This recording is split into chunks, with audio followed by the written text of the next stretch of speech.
I'll go out and find a place and shoot a video, and then it's like, you end up with the rest of this stuff that's kind of the residual, and then it's like, it's got to come here to the flea market just to have an outlet, because I'll go to another year's worth of farm auctions. So it's been a year of estate picks, farm finds, auction hauls, and you can see, it's gotten a little out of hand. First step is admitting I have a problem, which of course I don't, but luckily I know a way of doing something about it. There are different terms for these type of events, really depending on what region you're in. So for us here in central Kansas, a flea market is just your general everything. It could be antiques, it could be collectibles, car stuff, household stuff, you name it, it shows up. For us, a swap meet is car parts. I know, like, for some of you West Coast people, you probably would call a swap meet what we call a flea market. So anyway, this is going to be pretty very diverse crowd, so I just want to take a smattering of everything, get every crowd snagged. The guys, the girls, the farmhouse crowd, the car people, people that collect little tchotchkes. Just have something in your booth that'll get them to stop and look. So the widest variety of what we can grab is what we want to go for. Since I'm the car guy with the cars and car parts, I'm going to grab my raggedy, non-updated photo board and Joe's shiny current photo board, because why shouldn't my friends get some free promotion out of it too? There is a bit of a progression to this stuff. When I buy it, it's junk. When I load it in my vehicle, it's stuff. When I take it home, put it on the shelf, it's inventory. And when it's sold, it's valuable merchandise. Calling all this stuff out, sometimes it finds me, sometimes I find it. These cut porcelain half signs, King Edward cigars, Armour's Station. There'd been a guy making little plant stands and tables with these, using these for the tops. I'd saved them for that, but I don't have the time, so they need to go. Mostly car parts in here, but not all of it. These antique fuel tanks can go. Don't have any use for them. Guard for an air compressor. Almost threw that in the junk, but I was like, somebody will buy that. Sinclair sign, which is actually not a sign. It's the tailgate off of a probably 1940s fuel delivery truck. Somebody will hang it up, it'll look nice. Flea market tip, banana boxes are your friend. Got a mid-century lamp, another mid-century lamp, keeping the sandblast hood. The Aladdin lamp, the motorcycle boots, it's all going. I put these magazines in plastic sleeves. Sold paper, pretty dry, so it just helps them not get torn up, especially in a public venue like that where there are people handling them and looking through them. And while I'm bagging the magazines, I'm going to take a moment to let the Sinclair sign de-rust. Found my old bottle of Evapo-Rust. You can see the white paint showing through, and in between there, that's actually green paint, but it's just gotten covered over with rust. So the basic plan is take paper towels. These happen to be exactly the width of the lettering.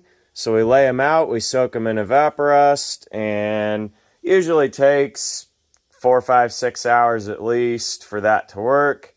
So you can consider this the before shot, and we're gonna let her soak a little and come back and show an after shot. Put it in the cup. Slide the towels in the cup, just kind of roll it around and let it soak into them. Then you lay them on the panel.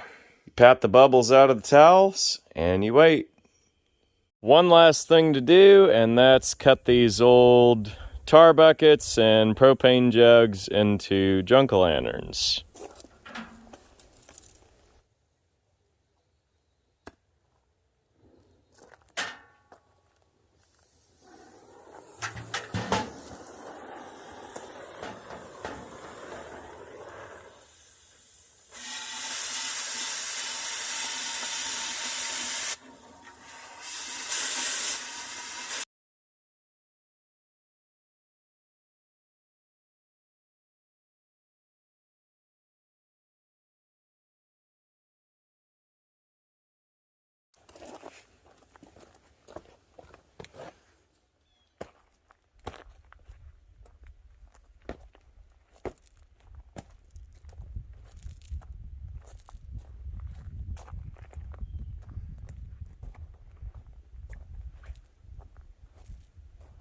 Yep, we raised a bumper crop of junk-o'-lanterns this year.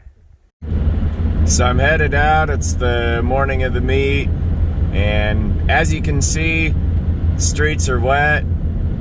Hasn't rained for the entire summer, and that's just the way it goes. We did kind of look forward at the weather predictions, and they were showing spotty rain for today. And so when we were packing stuff, we just kind of picked things that were more weather resistant or outdoor items, iron items, whatever. That's partly the reason why I spent all the time cutting the junk-o'-lanterns. We are getting close to Halloween season, and that's the type of stuff that you can put out and it doesn't matter a bit if it gets rained on. So we'll just figure it out. I've got my rain jacket, I got my regular jacket, I got my canvas jacket, I got 2 tarps, and whatever's gonna happen is gonna happen.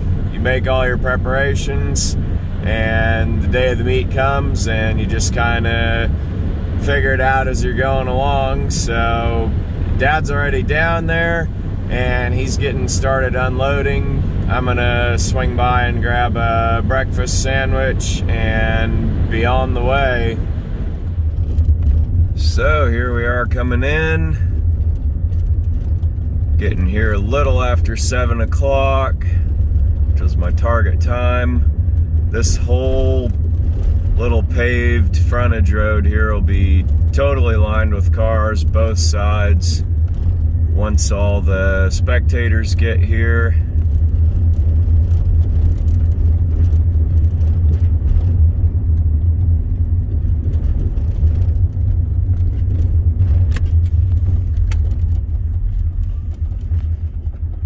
There's Dad. Got all his stuff lined out.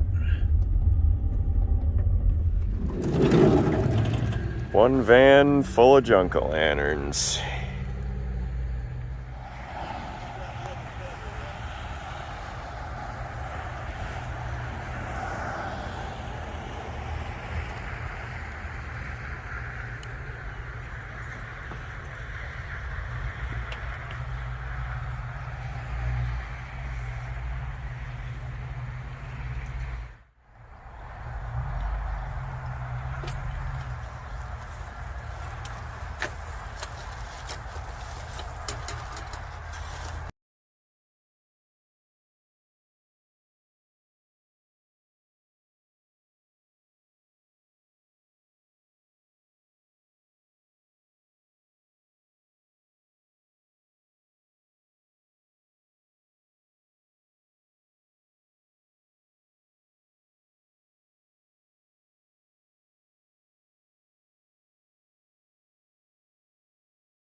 Hopefully you'll find something. You too.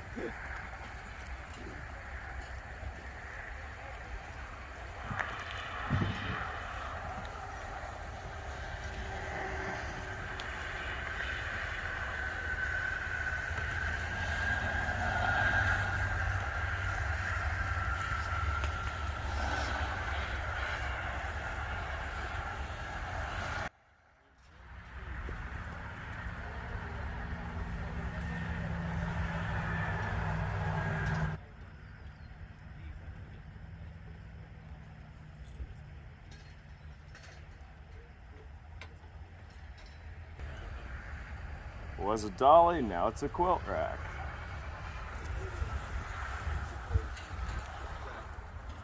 Ooh, how much is that? That's $49.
The best one because of the crosshatch in the bottom.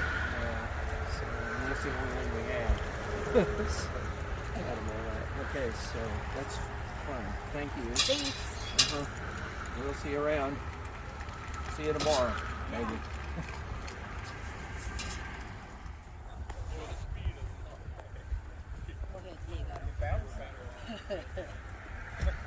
I'll see you around, buddy. All right, Joe. Take care.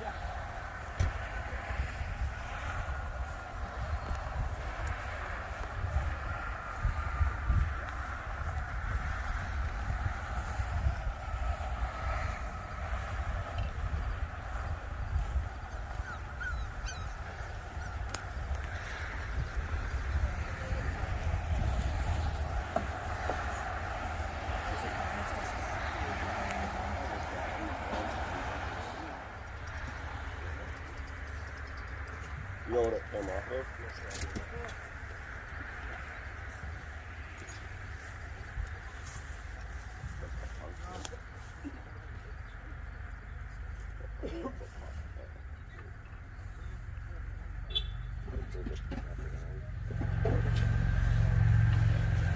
See the hood on the I'm looking one. I don't know what it come off of, but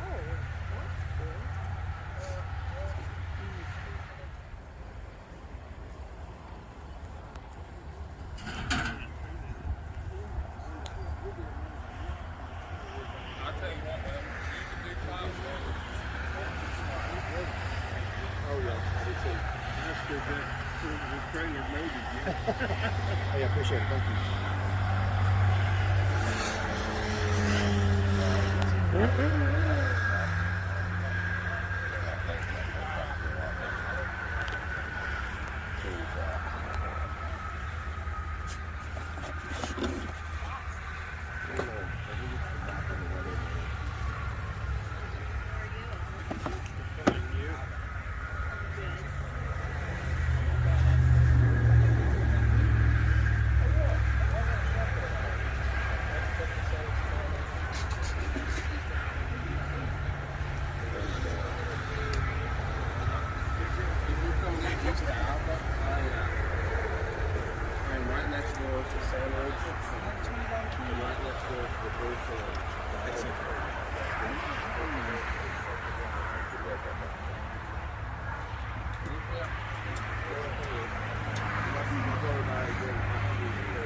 Thank you.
Something big one.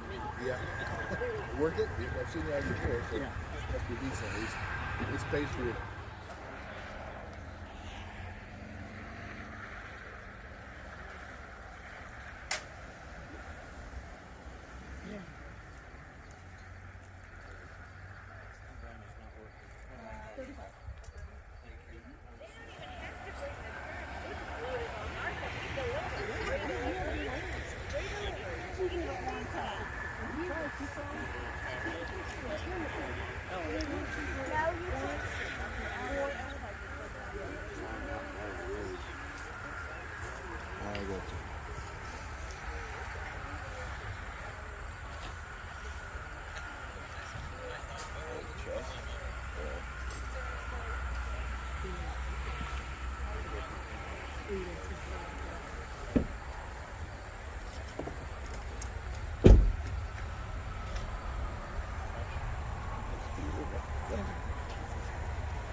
So here's the after for the Sinclair sign. You can see a little bit of the green came back. Not quite as much as I was wanting, but I did leave the Evapo-Rust on there for 12 hours. And when you do that, it is pretty important to keep those paper towels flat and roll the bubbles out of them.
I cut them yesterday. They're freshly carved. Nice. These are awesome. These are really cool. Fresh carved junk-o'-lanterns. Yeah.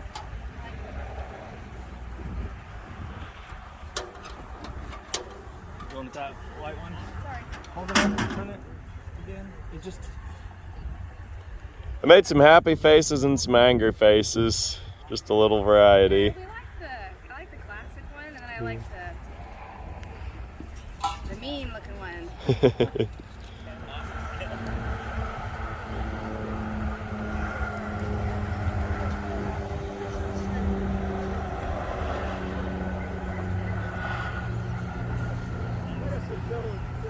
I'll go out and find a place and shoot a video, and then it's like, you know, you end up with the rest of this stuff that's kind of the residual, and then it's like, it's got to come here to the flea market just to have an outlet, you know, because I'll go to another year's worth of farm auctions and And then does that do pretty well though at the flea market for getting rid of it? oh yeah, it's okay. I mean, that's my dad's booth, so most of the stuff's his.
Apparently it was too hot for the sled buyers. It didn't sell any of those. No, it's not the time of year yet. But...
You would make a good deal looking though. No, we would put it on to take a picture for you. Every time your fish can't go up, you guys call it bologna here.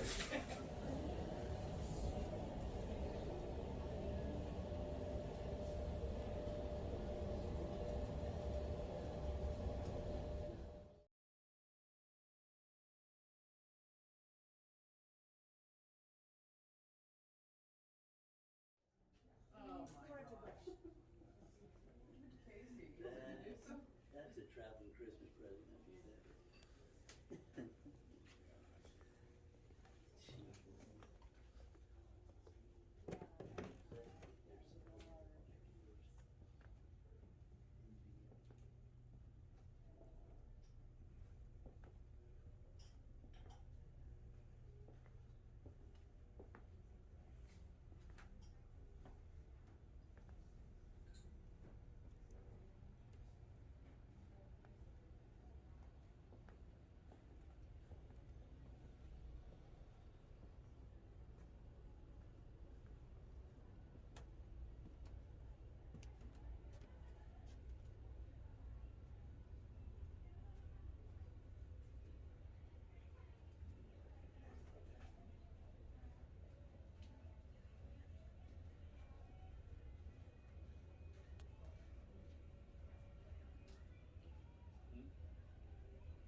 Here's a quick update on the progress of the Sinclair sign. I didn't really like the first application I had of the Evapo-Rust, and I think the main problem I was fighting was that I had too many bubbles in the paper towels.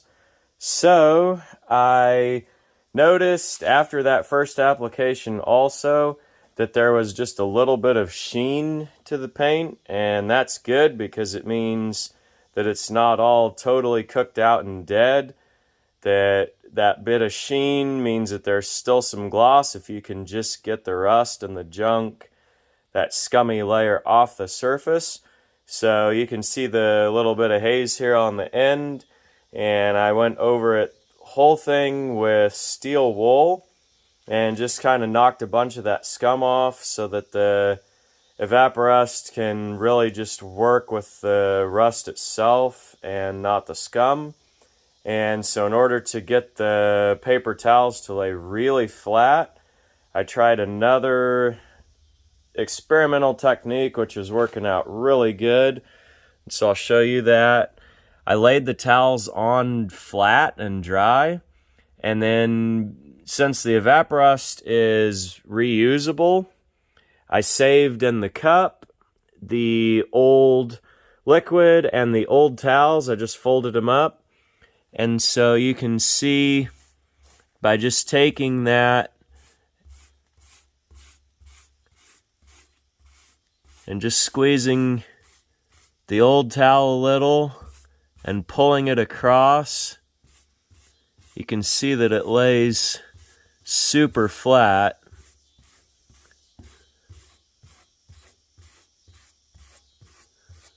So I'll put one more towel down and get them nice and wet and leave that overnight, and then we'll come back and check the results.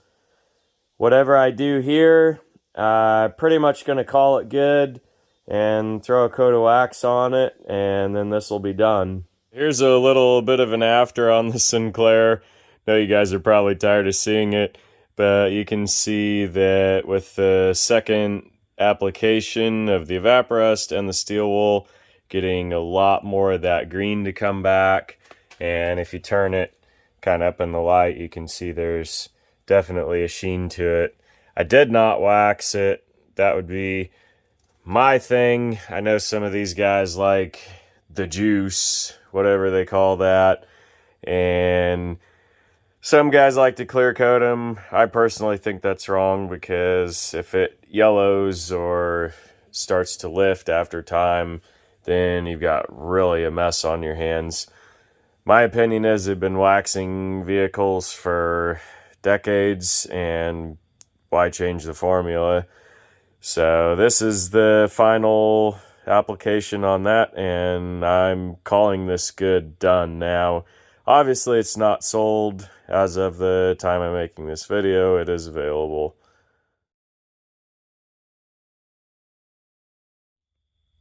So in the mall itself, I did find a few of these old 1920s photographs.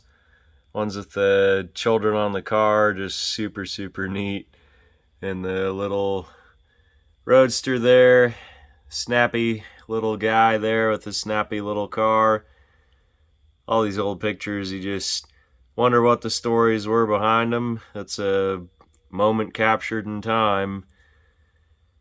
This harvesting machine with an old steam tractor. Some of the farm guys on here might know exactly what those are. Those were a sign of the 1920s, all the wheat harvest, and then of course once that land was stripped, then it created the Dust Bowl in the 30s. So a lot of American history captured in that picture. This is the old Silverside bus. Who doesn't love one of those? And then the Oldsmobile, I believe, is a 52 or a 53, 98. I believe it's a 53. Got the visor and the man in the snappy overcoat. This one here is a bit of a what's it corner. This is a German shell box, and each of those words means something. The one on top, some of those are like cities and provinces. And then I think the ones on the bottom might be the names of people. And so that's a neat little mystery. I believe that's lithographed. And something like this is just kind of a good little piece to be a bit of a quest and a treasure hunt to find out what it was and find the history behind it.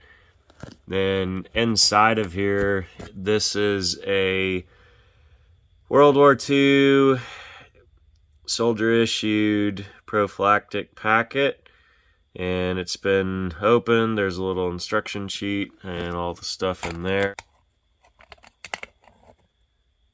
So I'm sure that little thing has a story.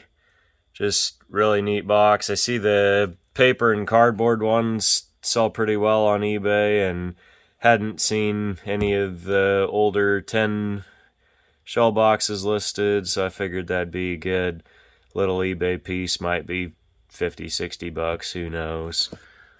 Then the little Corgi Junior truck, I think that's the name. Corgi Major. So Major's a larger size. I don't know if that scale's listed on there. It could be maybe a 1/50th scale, who knows. Anyway, that's flatbed trailer. So I have a thing with these where I'll find old like toy car bodies, truck bodies that are just totally ruined. Sometimes the kids would leave them in their sandboxes, or they'd smash them or whatever with hammers. I was that kid too. And so any of them that I find at auctions or sales, I'll just kind of collect them, and then I'll stack them and make a little junk car load on there.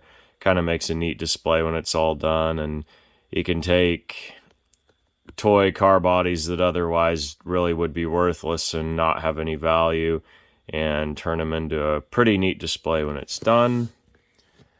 Got this 1956 Ford car, park light housing. Guy only wanted $5 for that on the trailer, and it's really clean inside. It's not all corroded up, rotted out.